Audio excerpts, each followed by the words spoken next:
During last Sunday's talk, we discussed self-knowledge and pointed out that self-awareness is the first step towards understanding our present state of being. And we described the dual nature of man. Mortal as to our personality being with our physical body, and also an etheric or energy body, an astral or emotional body, and a mental or so-called mental body. And also our immortal being as our microcosm, the sphere encompassing the mortal personality.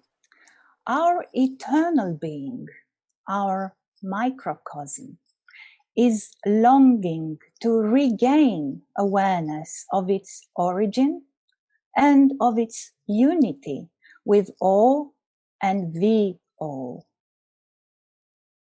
This longing can start a process of return, and this is the reason of it being repeatedly linked to a personality. If used as originally intended, the personality should help the microcosm regain unity with the all. But what is happening in our present state? Let us take a closer look at what drives us in our present state of consciousness. We notice three main centers of consciousness of the human being. We call these our threefold ego consciousness, or our natural soul. And this is what usually drives our day-to-day lives. We have our intellectual faculties with the physical center in the brain. We call this, in our literature, the head sanctuary. This center is able to perceive the things and values of life intellectually, conceptually. It is also equipped with the faculty of will, which impels us to action, voluntary or involuntary, as in our body processes. Many people nowadays are almost completely under the direction of this center of consciousness. If developed further, this can lead to occultism, an exacerbation of the desire for intellectual knowledge. We have also what we call the heart sanctuary, which runs our natural emotional life. The emotional life is capable of functioning independently of the head sanctuary. And indeed, we could say that man can think with the heart, though the word think here is not associated with the intellectual faculty.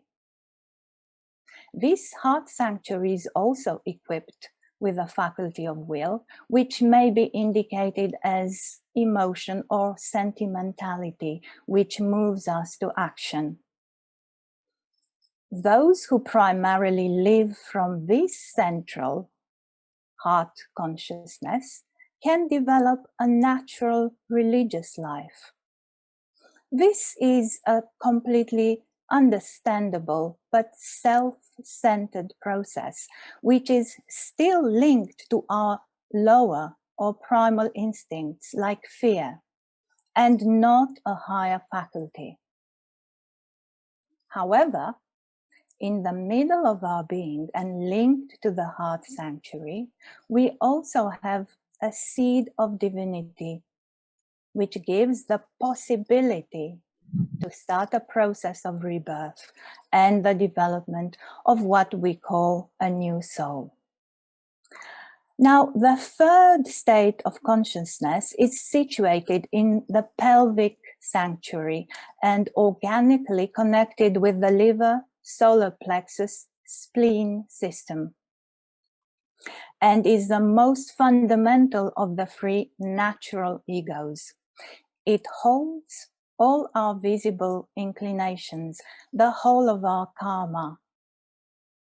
It has a dominating influence on the other two centers and cannot be subjected to any culture like the other two centers. The will of this center may be called instinct, passion, and those who live mostly from this third center are the natural, brutal materialists. We could also link these three centers with what we may call our conscious, subconscious, and unconscious mind. This is our natural ego, the driver of our personality in its present state. Now, reflecting on these points, we will realize that all experiments in terms of civilization and culture, art, science, religion, and magic, including those that we are calling nowadays meditation and mindfulness, are usually just touching and moving our natural threefold ego in one direction or another. A great deal of insincerity can arise, and tensions may develop as disharmonies between these three centers. We can subject the head and the heart egos to various educational methods, but as soon as individualism, self-maintaining fears appear, which will happen as it is the natural law, man returns to instinctual nature, and no attempt by the head and heart to cover, disguise, or reason away this situation can change the reality of the fact that there is no bridge between the natural and the spiritual human being. So, what can we do? Dear friends, we need first to understand that mindfulness is usually linked with the threefold ego consciousness we have talked about. Therefore, we must go beyond mindfulness. Thinking with the heart is a process of detachment from the ego consciousness, a process of awakening, comprehension, and deep inner understanding. It is a process of seeing into one's true nature, a connection with that seed of divinity we still have in our heart sanctuary.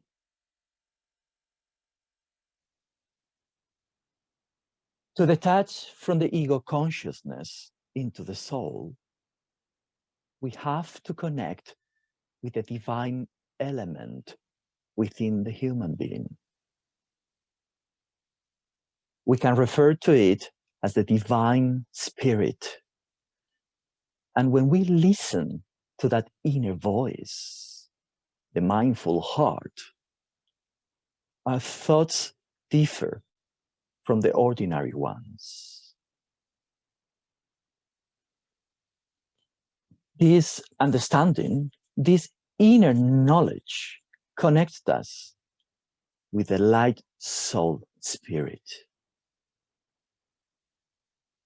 This Christ force comes into the hearts and minds of human beings as an inner power which will heal and unite them in the new reality of the spirit soul.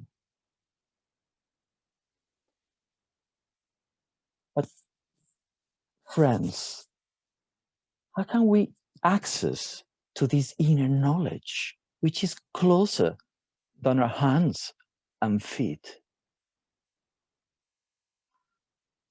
It looks simple, but at the same time challenging and complex, with all the distractions of our world, turmoil, noise around us, and with the control of our mind by the ego consciousness. This inner understanding needs to be learned by means of experiences that we encounter in our day-to-day life.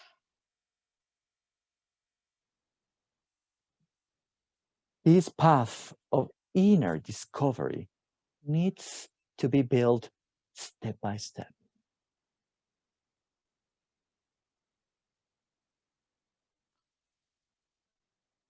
Dear friends, to accomplish this task, we have to create a space, silence, to let go of any judgment, cunning, maliciousness. This is the principle of non-resistance, acceptance of oneself and others. There is evil and disorder in the world because human beings have forgotten that all things emanate from one source. Return to that source and leave behind all self-centered thoughts, petty desires, and anger. Those who are possessed by nothing possess everything.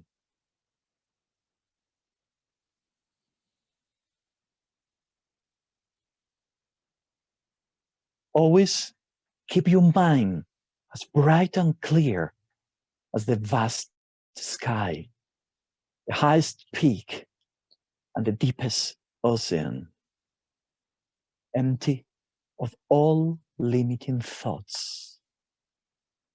If you have not linked yourself to true emptiness, you will never understand this path.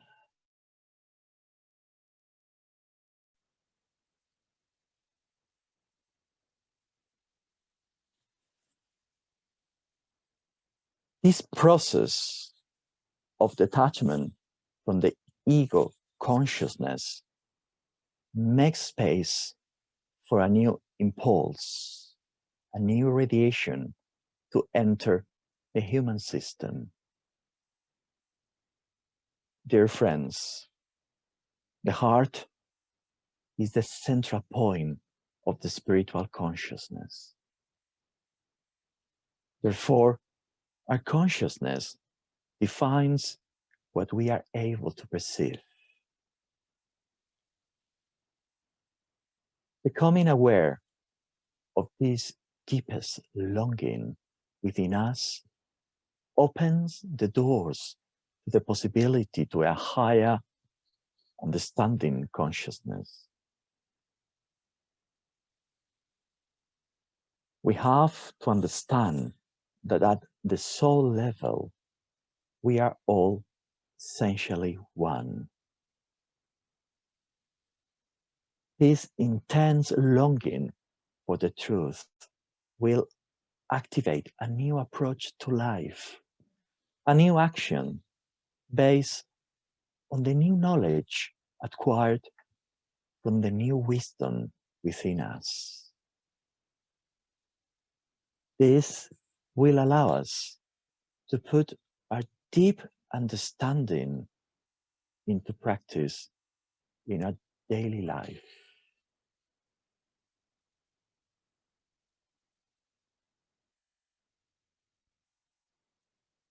Dear friends, the question now is, are we ready for this change? For this new adventure of inner discovery? The change is an inner change. It's there in the mindful heart where the source of truth is to be found. And this truth becomes the master of our minds, away from the ego consciousness.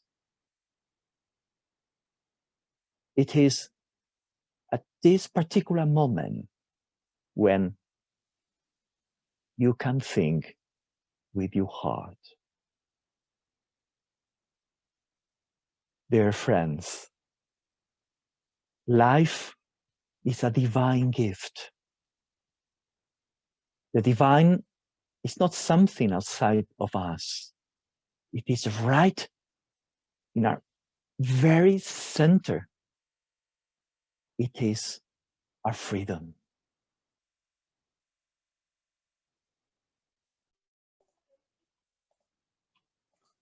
So once we have created a first link with this new force, well, this is where we can start, what we could call the inner journey. And maybe we can stop looking for answers outside of ourselves. We can stop trying all sorts of experiences, trying different groups, trying to find new ideas. But does this mean that we stop living or that we stop seeking? Well, not at all. But now we are aware that, this different source of energy, it's not outside of ourselves, but within ourselves. Well, it's now time to do something about it. But what exactly? How do we strengthen this connection? How do we make it more and more prominent into our lives? And if we understand that this source is within us, but also very different from our normal way of being, our way of living, thinking, then we will also understand that our normal strategies cannot work towards our goal. When an element that is alien to our body, so it doesn't belong to our body, when this is introduced in it, and this is also very true for our ideas, for sensations, feelings, emotions, well, this alien element is then expelled. This is a natural reaction. It is the task, for example, of our liver, if we think about nutrition. Well, the same happens with new ideas, with new impulses. In this case, the ones we receive from the spirit spark, this center in our hearts. And can we maybe here use the word ether, meaning a piece of information, a particle or a radiation of energy that is not perhaps as tangible as an idea, but that affects us perhaps in the same way or even deeper. So the key here is that we need to prepare ourselves to be able to host these new impulses. We need to make space for it in our system. And we call this process of preparation purification. So making pure. But what do we make pure? Well, we make pure everything that is part of us and that can host these new forces. And we look here at our physical body, at what we eat, for example, or what we choose to eat. But also what substances we introduce in our lungs, for example, think about smoking, or in our bloodstream. We then look at our emotions, the way we respond to stimuli, and also our relations with others, our thinking patterns, the ideas that keep coming to us and that sometimes we don't even really know where they're coming from. And the deeper we go, the more we clear the lenses with which we look at the world and at ourselves. And this process creates a new path in our system. It connects the heart, and in particular, this new source of power in the heart, the spirit spark in our heart, through its upward radiation with the head sanctuary. Our head sanctuary starts to be purified by being touched with these new ideas, these pure ideas. And we can then go slowly but surely deeper and deeper in this path of self-knowledge. At this point, we think it's necessary to introduce the reality of love with a capital L. For the radiation that touches us is nothing else than that, pure love. And this light in its loving radiation shows to ourselves us. It unveils our unconscious and our subconscious, but also deeper than that, our karmic ties, all the past connections to our past lives, reincarnation, and everything that connects us to the old self. And the more this new energy, this light circulate in our system, the more we are able to see the darkness of the ego consciousness. The more, in fact, we realize that we are the noise. But that also means that we can then cut the ties to the old consciousness. And in this way, a new soul starts manifesting. So again, the spiritual practice here is guided and impelled not by the old egocentric self, but by a new agent, which does not belong and does not work with the old dynamics. And then every moment in our life becomes an opportunity to make way for this new force. And this is how the fundamental change can really happen. The light unveils the old building blocks of our consciousness. And we are impelled, we are called, and probably many of us will recognize this inner call to shift our attention towards the needs of our inner path, not by acting with the old tools, but by making way for the new ones. So in a kind of way, by removing ourselves. Our thinking changes because the etheric and astral food that feeds our heart and minds is now completely different. At this point, the mind can become the fulcrum, the connecting portal between the two realities that lie within ourselves.